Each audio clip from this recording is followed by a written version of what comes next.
원희룡 장관 그분은 20년간 미분양의 장기 평균 숫자를 68,000으로 제시를 했었고 이거를 마치 레드라인처럼 그어놨었거든요. 네. 이게 넘어가면은 조금 위험해진다.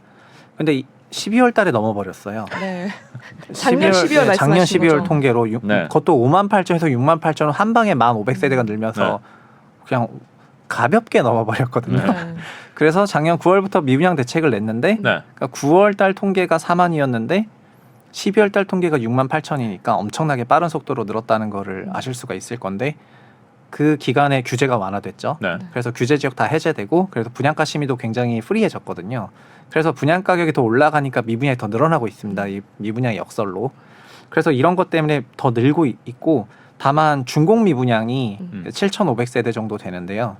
전체 미분양의 한 이제 11% 정도가 준공 미분양인데 이게 7,500세대니까 아직 많지 않아서 과거에 금융위기 이후에 좀 위험할 때 보니까 이게 몇만 세대 정도 되던데 중공후비 분양이. 네, 이거는 지금 우리는 만 세대도 안 되니까 뭐 괜찮을 것 같다 이렇게 하시는 것 같습니다. 6만 세대 뭐 미분양 얘기하더니 이제 기준을 좀 바꾸시는 거네요. 준공 미분양 왜냐하면 네. 준공 미분양은 2년 후에 좀 많아지거든요. 네. 준공돼야지. 한 발 물러서는 듯한 약간 2년이 느낌인데요. 남았기 때문에. 네, 그래서 네. 제가 느꼈을 때는 준공 미분양 만약에 이 미분양 기조 속에서 주택 시장이 돌아서지 못하면은 준공 미분양도 늘어나요. 이거는 그냥 거의 그러겠죠. 예. 네, 답이 정해진 결과예요. 그래서 주택 시장을 돌려 세울 건지 네. 아니면은 미분양도 결국 시장의 자정작용의 연장선에 있으니까 네. 뭐 정말 아주 커지지만 않도록 약간 연착륙을 유도할 건지 이런 선택지를 해야지 되는데요. 분기마다 뭐 사업장 한 3개씩 문 닫게 한다든지. 네, 현재 뭐. 정부는 미분양에 대해서 매우 예민하게 더 이상 늘어서 안 된다라고 하면서 거의 전방위적인 그 완화책을 쏟고 있거든요. 네. 그래서 그런 부분이 나중에 여기서 예를 들면 미분양 10만 호 되면은 정말 뭐 그 소위 정부가 집 다 사주려나 막 이런 사람들의 생각이 나오고 있는 이유가 네, 네, 네. 이제 지금 미분양 관련된 대책들이 너무 많이 나오다 보니까 네. 나중에는 이제 정부가 사주는 수준의 그런 엄청난 대책이 나올 거라고 생각들을 하고 있고 그래서 이게 진짜 맞나 이런 생각들을 하고 계신 것 같습니다. 그렇죠. 그럴 수는 없을 거 아니에요. 정부가 그걸 어떻게 사요? 그래서 정부가 그래서 원래 이거랑 무관하게 네. LH가 그 임대주택을 민간 임대주택 매입 임대주택이라 해가지고 네, 민간에게 사들이는 이런 것들이 조금 있었는데 그거에 대해서 또 이번에 선을 좀 그었지 않습니까? 네, 네. 민간의 미분양 주택을 매입 임대주택이라고 해가지고 너무 고가에 사지 말아라. 그다음에 시장의 자정작용을 조금 맡겨서 분양가가 낮아지는 게 맞지 않냐 이렇게 얘기하면서 조금 선을 그은 것 같고요. 그래서 그런 얘기들이 그러니까 벌써부터 나오는 게 미분양 대책을 9할 이상 냈고 그런데도 계속 늘어나고 그러니까 조금 이제 이 정도 되면 더 이상 대책이 아니라 정부가 아예 그냥 다 사줘야 되고 그러면 사준다고 하면은 뭔가 주택 공급하는 쪽에서는 모럴 문제가 조금 생길 것 같고 이제 지금 돌아가는 분위기가 그래서 수치 대비해서 나오는 대책들은 마치 거의 이제 위기 클라이막스 수준에 왔을 때 나오는 대책들이 나오는 것 같아요. 그렇군요. 네. 이거 뭐 선제적 대응이라고 얘기할 수도 있겠네요.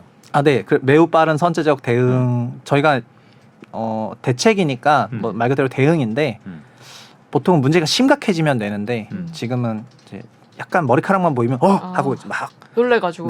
쏟아내고 오히려 더 불안하네요. 말씀 듣다 보니까 아닌가요? 그래서 이런 정도도 저희가 지금 소화할 수 없는 체력이냐 이런 얘기들이 조금 나오는 거죠. 저도 그렇게 시장의 바라보고 상황이 있고요. 예. 정부가 이렇게 밀어주는데도 이게 소화가 안 되는구나. 네.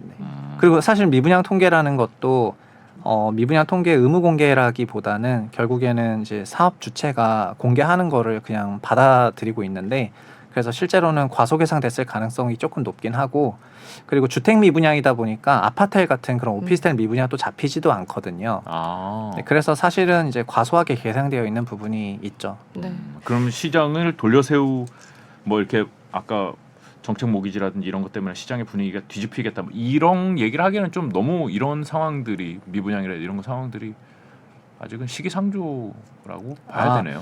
네, 저는 시기상조라고 생각을 하고 있습니다. 그리고 올해는 아무래도 그 전세 가격이 하향 조정되는 부분이 좀 크다 보니까 그리고 이제 근본적으로 이게 주택 가격 레벨 자체가 좀 낮았으면은 이 정도의 대책이 나오면은 돌아설 법도 한데 현재는 주택 가격 레벨이 역대 최고로 높은 수준이고 이거 뭐 소득 대비로도 높고 국가 전체 GDP 대비로도 높고 우리나라 그냥 한국 역사 전체로 현재가 가장 높은 레벨이어가지고 뭐 여기서는 저희가 수요 공급 곡선 얘기하면은 가격이 높으면 수요가 없지 않습니까? 그래서 수요가 없는데 여기서 이제 열심히 부양책을 내도 결국에는 가격이 그 장기 회기로 내려갈 가능성이 높은 건데 그거에 대해서 용인이 아니라 이제 최선을 다해서 막고 있는 듯한 정책들이 나오니까 수요가 충분히 살아나지 못하는 것 같긴 해요. 네.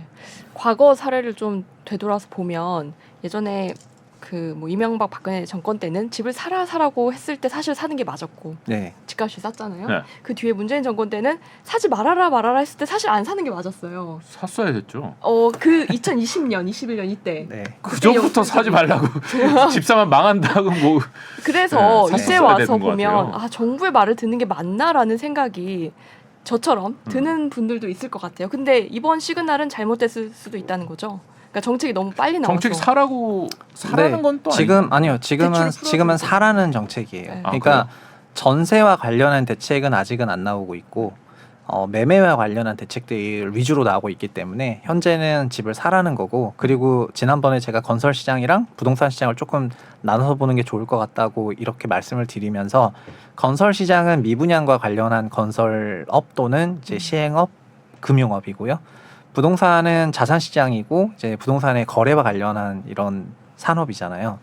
근데 미분양이 늘어나면서 건설금융 쪽 때문에 미분양 관련 대책들을 계속 내고 이런 부분은 수긍할 부분도 있긴 있는데 이제 사실 이제 그러면서 동시에 자산 시장과 관련한 규제도 지금 다 풀어주고 있기는 하긴 하거든요. 결국은 연결되어 네. 있는 거니까요. 맞아요. 네. 그래가지고 요즘에는 처음에는 제가 이걸 되게 구분을 많이 해서 이제 그래 미분양 대책들 많이 내니까 이런 생각을 했는데 네. 요즘은 작년 여야가 12월 말에 합의한 것도 어떤 내용이냐면은 3주택 이상 종부세에 2주택 이하 종부세에 대해서 완화하는 걸 합의했는데 그걸 보면서도 들었던 거는 2주택 이하 종부세가 높아서 미분양 난 건 아니지 않습니까? 그리고 분양권이 6개월 만에 전매가 안 돼서 미분양이 나는 거는 아니잖아요. 그렇죠. 미분양은 그냥 분양가가 높아서 나는 네. 거지. 그래서 아니, 뭐 그런 수요가 죽었죠. 네, 그러니까는 실수요라던가 아니면 분양 주택을 받을 수요를 넘어서 이제 완전히 투자 수요까지 최대한 유입시켜야만이 이 시장이 돌아선다고 생각할 정도로 이 부양책에서는 이제는 거의 최선을 다해서 내는 것 같다는 그런 생각들을 조금 하고 있고 그런 국면입니다.